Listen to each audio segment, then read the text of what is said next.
Tengu, the arrogant lords of the mountain and masters of warriors. Let us begin with a sound. Imagine you are alone on a moss-covered trail on the sacred Mount Kurama. It is dusk.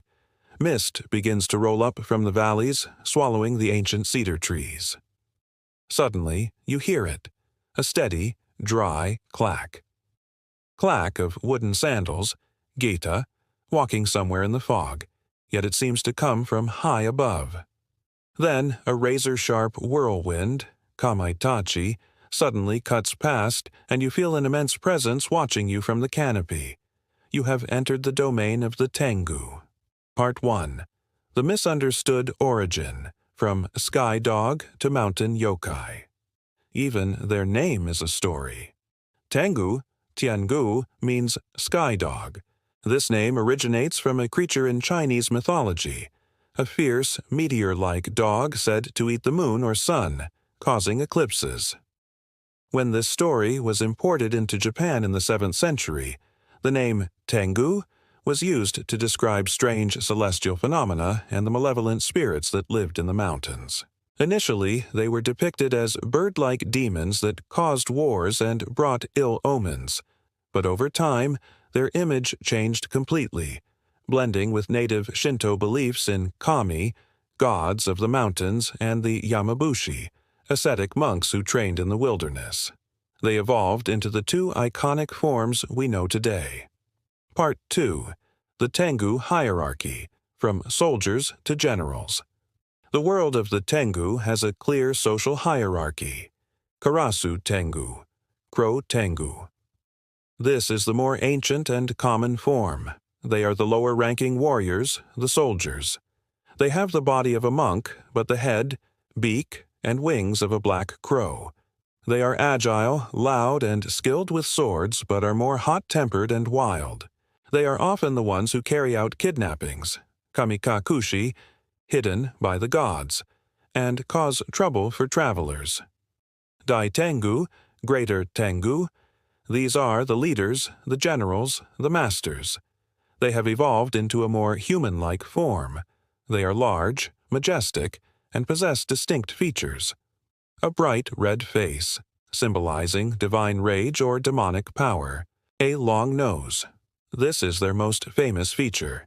It is not a beak, but a symbol of their arrogance. In Japanese, hana ga takai, nose is high, means to be arrogant or prideful. The Daitengu's nose is the physical manifestation of its sin of pride. Yamabushi attire. They wear the garments of ascetic monks, carry a shakujo, a staff with metal rings, and wear a small black box on their foreheads, token. This is deeply ironic. They possess the knowledge and power of monks, but lack the humility. Part 3. The Sin of Pride. So why are they arrogant? Japanese Buddhism explains that Tengu are, in fact, fallen souls. They were once incredibly talented priests, scholars, or samurai in life, but they became too proud of their knowledge or their power.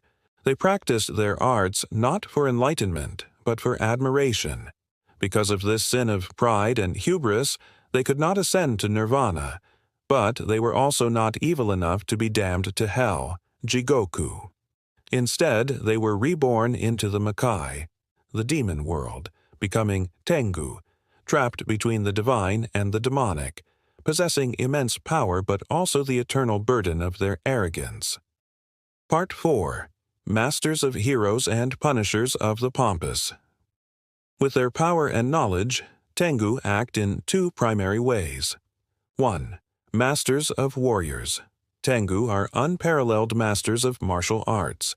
They are credited with creating many secret schools of swordsmanship and combat. The most famous story involves the hero Minamoto no Yoshitsune. As a young boy, Yoshitsune was sent to a monastery on Mount Kurama. There, at night, he secretly trained with Sojobo, the legendary king of all Tengu. It was Sojobo who taught Yoshitsune his divine sword skills, superhuman agility, and military strategy, transforming him from an exiled boy into one of the greatest and most feared samurai in Japanese history. 2. Strict punishers. Tengu despise those who trespass in their mountains and those who share their same sin. Arrogance. They possess a feathered fan, hauchiwa, that can control the wind, create great storms, or even magically lengthen or shrink the nose of an arrogant person. They are masters of illusion. They will lead travelers astray, causing them to walk in circles for days. They often kidnap haughty monks, tie them to the tops of the tallest trees, and force them to reflect on their own hubris. They are not pure evil like the Oni. They are the police of the mountains, strict guardians of order who punish pride and disrespect for nature. Conclusion. The contradictory lords of the forest. The Tengu is the embodiment of contradiction. Half god, half demon, part monk, part warrior, part teacher, part tormentor. They possess profound wisdom but are blinded by crippling pride. They are one of the most complex yokai, a reminder that power and knowledge without humility will forever be a cage. So, if you hike a sacred mountain in Japan, carry yourself with respect, because in the mist, the arrogant masters are always watching.